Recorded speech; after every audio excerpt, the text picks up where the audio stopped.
अनाथ बेटा। रूपा और शेखर सरिता विहार में रहते हैं। वो अपनी जिंदगी में बेहद खुश होते हैं। दोनों का शौर्य नाम का एक बेटा भी होता है, जिस पर दोनों ही अपनी जान छिड़कते हैं।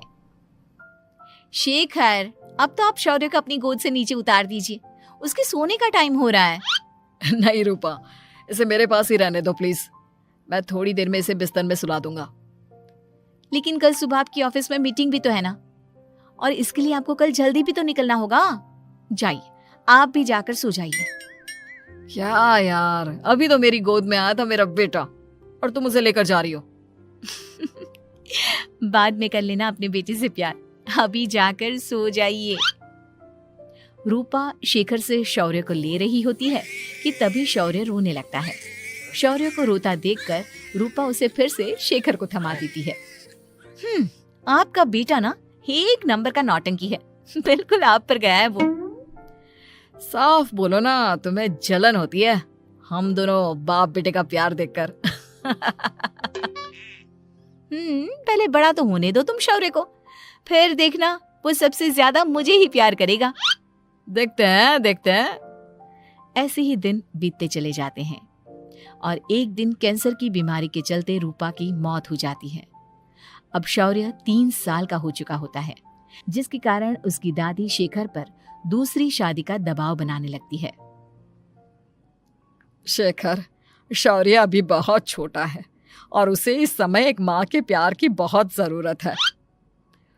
माँ, मुझे दूसरी शादी नहीं करनी। क्या पता जो दूसरी औरत आएगी वो मेरे बेटे को एक माँ का प्यार दे या ना दे। तो रूपा की छोटी बहन वैशाली से ही शादी क्यों नहीं कर लेता?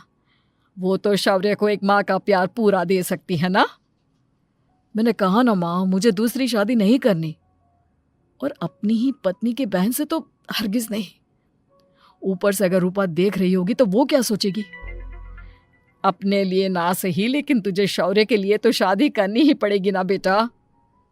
शेखर कुछ कहता उससे पहले ही अंजुमन उसे रूपा की कसम दे देती है, जिसके आगे मजबूर होकर शेखर शादी के लिए हामी भर देता है।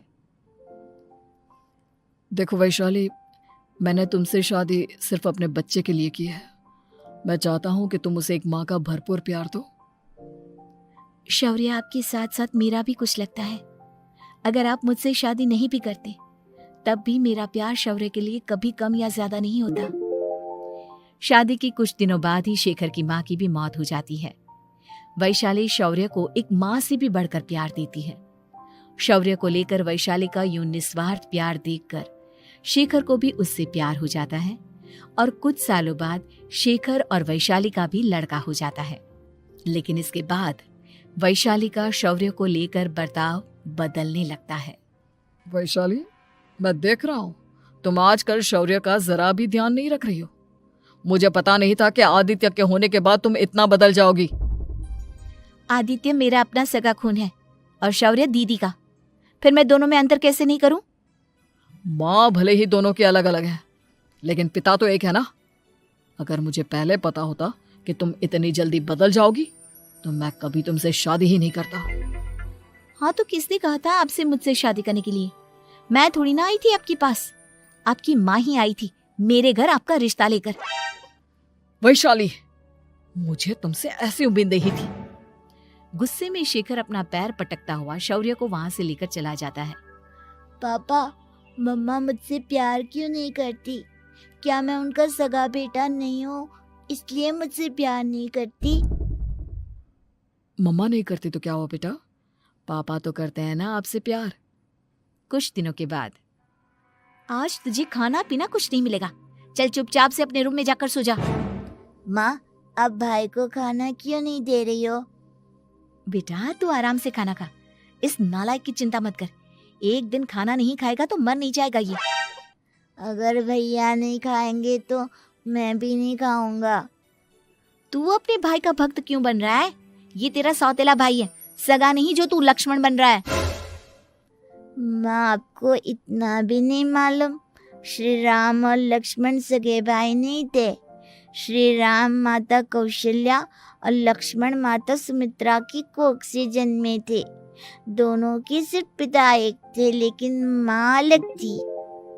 मुझे ज्यादा ज्ञान देने की जरूरत नहीं है, ये सतयुग और त्रेता युग नहीं है, समझे? हाँ यहाँ बड़ा भाई का चमचा। इतना कहकर वैशाली वहां से चली जाती है, जिसके कुछ टाइम बाद शिखर वहां आता है और आदित्य उसे सारी बात बताता है। मुझे माफ कर दो शौर्य, तुम्हारी माँ के जाने के बाद मुझे दूसरी शादी का फैसला करना ही नहीं चाहिए था। अगर मैं दूसरी शादी नहीं करता तो शायद आज तुम्हारी ये हालत ना होती। नहीं पापा, अगर आप शादी नहीं करते तो मुझे आदित्य जैसा छोटा भाई कभी नहीं मिलता। थैंक यू मुझे इतना अच्छा भाई देने के लिए। तुम दोनों हमेशा ऐसे ही साथ रहना, फिर कोई भी तुम दोनों का कुछ नहीं बिगाड़ पाएगा। चलो मैं तुम दोनों को आइसक्रीम खिला कर लाता हूँ, बहुत भूख लग रही है ना। शिखर शौर्य और आदित्य को आइसक्रीम दिलाने लेकर जाता है। वो दोनों को पार्क में खड़ा करके आइसक्रीम लेने जा ही रहा होता है, तभी तेज रफ्तार से आती हुई एक गाड़ी उसे कुचल देती है और उसी पल शेखर की मौत हो जाती है, जिसके बाद शौर्य की जिंदगी नर्क से भी बदतर हो जाती है। सुन रे चिरकुट, इस घर के किसी भी सामान को मेरी मर्जी के बगैर हाथ मत लगाना। इन सब पर अब तेरा कोई हक नहीं है, समझा? ठीक है माँ, मैं आपकी इजाजत के बगैर किसी चीज को हाथ नहीं लगाऊंगा। चल जाकर अब पूरे घर की सफाई कर। महज 7 साल का शौर्य वैशाली के कहने पर अपने नन्हे नन्हे हाथों से पूरे घर की सफाई करने लगता है। ऐसे ही दिन बीतने लगते हैं, लेकिन मासी से माँ बनी वैशाली को उस मासूम से बच्चे पर जरा भी तरस नहीं आता। क्यों शौर्य, ये घर में इतनी गंदगी कैसे हो रही है? ढंग से सफाई नहीं की है क्या तूने? माँ मैंने तो अच्छे से सफाई की थी, लेकिन आदित्य बार बार इधर उधर चलकर गंदा कर देता है। अच्छा, खुद से एक काम ढंग से नहीं होता और अपनी गलतियों का जिम्मेदार मेरे बेटे को ठहराता है। इतना कहकर वैशाली बांस का डंडा उठाकर शौर्य को जोर जोर से मारने लगती है। तभी वहां वैशाली के मायके वाले भी आ जाते हैं और उसकी सारी करतूतें देख लेते हैं। माँ मैं ऐसा क्या करूं जिससे आप मुझे भी आदित्य के जितना प्यार करोगी? बोलिए ना माँ, मेरे क्या करने से आपके अंदर मेरे लिए ममता जागेगी? वैशाली शौर्य की एक नहीं सुनती, उसके ऊपर डंडे बरसाती जाती है। हद पार होते देख वैशाली की माँ उसका हाथ पकड़ती है और जोर से उसे थप्पड़ मारती है। यही सब करने के लिए तूने दामाद जी से शादी की थी? हमने सपने में भी तुझसे ऐसी हरकत की उम्मीद नहीं की थी। तू माँ नहीं, माँ के नाम पर एक धब्बा है। बस कीजिए माँ, आदित्य के इस दुनिया में आने से पहले मैंने इसे बहुत प्यार किया था, लेकिन अब जब मेरी खुद की औलाद है तो मैं किसी और के बच्चे से प्यार क्यों करूं? अरे नालायक औरत, जिसे तू किसी और का बच्चा कह रही है वो तेरी खुद की सगी बहन का बच्चा है। बहन है तो क्या हुआ, मेरे अपने बच्चे से बढ़कर तो नहीं हो सकता ना ये कभी। अगर यही बात थी तो तू हमें पहले बता देती, हम शौर्य को अपने साथ ले जाते। उसे इस तरह प्रताड़ित करने की क्या जरूरत थी? अगर आपको लेकर जाना है ना तो ले जाइए इसे, मैं नहीं रोकूंगी। नहीं माँ, मुझे कहीं नहीं जाना, मुझे आपके साथ ही रहना है। मैं तेरी कोई माँ बाबा नहीं हूँ, तेरी माँ मर चुकी है, समझा? अब निकल जा मेरे घर से। माँ अब बहुत गंदी हो, मुझे भी नहीं रहना आपके साथ, मैं भी भाई के साथ ही जाऊंगा। अरे तू क्यों जाएगा, तू तो मेरा सगा बेटा है, जाने दे इसे। हम यहाँ ऐश से रहेंगे, तुम्हारे पापा बहुत सारी जमीन जायदाद छोड़ गए हैं तुम्हारे लिए। नहीं माँ, मुझे भाई के साथ जाना है। आप अच्छी नहीं हो, आप बहुत बुरी हो, आप भाई को बहुत परेशान करती हो। देख वैशाली, तुझसे ज्यादा समझ तो इस मासूम बच्चे में है। ये तेरे बुरे कर्मों का ही नतीजा है जो आज तेरी सगी औलाद खुद से तुझे ठुकरा रही है। आदित्य, तुझे इस शौर्य ने भड़काया है ना मेरे खिलाफ? नहीं माँ, मुझे किसी ने भड़काया नहीं, पर मैं सब देखता हूँ, सब समझता हूँ। भाई बहुत अच्छा है, वो आपकी जैसा नहीं है। चलिए नानी। इतना कहकर वैशाली के मायके वाले आदित्य और शौर्य को अपने साथ ले जाते हैं और इस तरह वैशाली बड़े से घर में अकेली पड़ जाती है। 2 बेटों के होते हुए भी आज उसे माँ कहकर बुलाने वाला कोई नहीं होता। अमीर बेटी का सौदा। अमीर बाप की बेटी शिल्पी को मुकेश पसंद होता है, लेकिन दोनों के बीच हैसियत की दीवार खड़ी होती है। और फिर कहीं नौकरी कर लो ना, क्या हमेशा ये लोहे की सलाखों के पीछे भागते रहते हो? कितनी मेहनत करते हो। शिल्पी, नौकरी से कुछ नहीं होगा। तुम लोगों की हैसियत तक पहुंचना है तो अपना ही बिजनेस करना पड़ेगा, वरना तुम्हारे पापा किसी और से तुम्हारी शादी करवा देंगे। अच्छा, ऐसे किससे करवा देंगी? मैं तो तुमसे ही शादी करूंगी। बोल दिया तो बोल दिया, बस। मुकेश उस बेचारी को समझाता भी तो क्या। दुनिया के रीति रिवाजों से काफी दूर थी शिल्पी। भले ही बड़े बाप की बेटी, लेकिन सादगी इतनी कि क्या कहना। बेटा शिल्पी, कल तुमको देखने लड़के वाले आने वाले हैं, तैयार रहना। मैंने तुम्हारी माँ को समझा दिया है। घर के सारे नौकर चाकर को वो समझा देगी कि स्वागत कैसे करना है। कैसी बात कर रहे हैं पापा? मैं तो मुकेश से प्यार करती हूँ, उसी से शादी करूंगी। मैंने आपको बताया था ना। मुकेश किसका बेटा है? वो स्टील किंग सिंघानिया का, या वो जो बड़े ज्वेलरी वाले हैं मेहता, उनका? नहीं नहीं पापा, वो अपना ही काम करता है, लेकिन एस्टेब्लिश नहीं है अभी। पापा, वो आपके पास तब आएगा जब कुछ बन जाएगा। आप प्लीज थोड़ा सा वक्त दे दीजिए। पिता को शिल्पी की बात पर गुस्सा आ जाता है। वो उससे कुछ नहीं कहते और शिल्पी की माँ के पास जाते हैं। ये संस्कार देकर बड़ा किया तुमने शिल्पी को, और कैसे मैं किसी भिखारी के साथ उसकी शादी कर दूं? कौन है ये मुकेश? मैं जानती हूँ, बड़ा ही होनहार लड़का है। शिल्पी से बहुत प्यार करता है और शादी करना चाहता है। अरे ऐसे कैसे मैं किसी से भी अपनी बेटी की शादी कर दूं? कोई भी उठकर आए और कहे कि मैं शादी करना चाहता हूं तो मैं शादी कर दूं? कान खोल कर सुन लो, कल उसे अच्छे से तैयार कर देना, क्योंकि जो लड़का मैंने देखा है शिल्पी के लिए, वो करोड़पति घर का बेटा है, समझी? लाख मना करने पर भी शिल्पी को उस लड़के से मिलवाया जाता है जो उसके पिता ने उसके लिए देखा था। देखिए, मैं किसी और से प्यार करती हूँ और उसी से शादी करूंगी। ये तो बहुत अच्छी बात है कि तुम किसी और से प्यार करती हो, क्योंकि मैं भी किसी और से प्यार करता हूँ। लेकिन शादी तो हम दोनों को ही करनी होगी, जानती हो ना, ये बिजनेस और ये सारा कुछ। शिल्पी को समझ में नहीं आता कि वो क्या कह रहा है, लेकिन वो समझ जाती है कि वो लड़का भी किसी और से प्यार करता है। पिताजी, वो भी कह रहा था कि वो किसी और से प्यार करता है। हाँ तो करने दो ना, हमने तो नहीं रोका। तुम अपना देखो, शादी के लिए हाँ कर गया है वो।